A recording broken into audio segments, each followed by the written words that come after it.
Uko tayari kwa ulimwengu ambapo lita moja ya petroli itauzwa kwa bei ya maji, au pengine thamani ya mafuta unayoyajua leo ishuke kwa asilimia 90? Sio ndoto tena. Tunashuhudia kifo cha taratibu cha injini za mafuta ICE.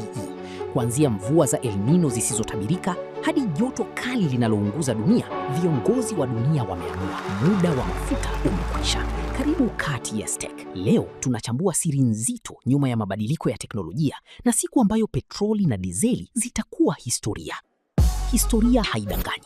Tulianza na steam engine, injini za mvuke zilizotumia maji na makaa ya mawe. Lakini teknolojia ilipokuwa, tulihamia kwenye internal combustion engine.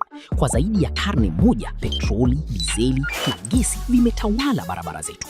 Lakini gharama yake imekuwa ni uharibifu wa mazingira. Leo mbadala wake umepatikana. Electric engines na teknolojia ya hydrogen sio tu rafiki wa mazingira, bali ndio msumari wa mwisho kwenye jeneza la nishati ya mafuta.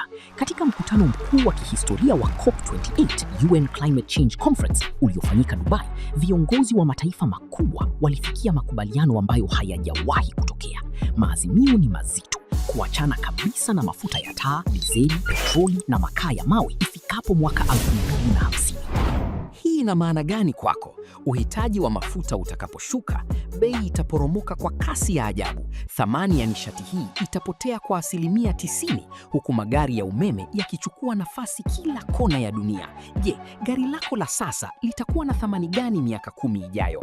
Je, umejiandaa kwa mapinduzi haya ya kiteknolojia? KTS Tech tuko hapa kukuhakikishia hupitwi na wakati. Bonyeza subscribe, washa kengele ya taarifa na tuambie kwenye maoni. Je, unadhani Afrika tuko tayari kuachana na petroli? Tukutane kwenye video ijayo.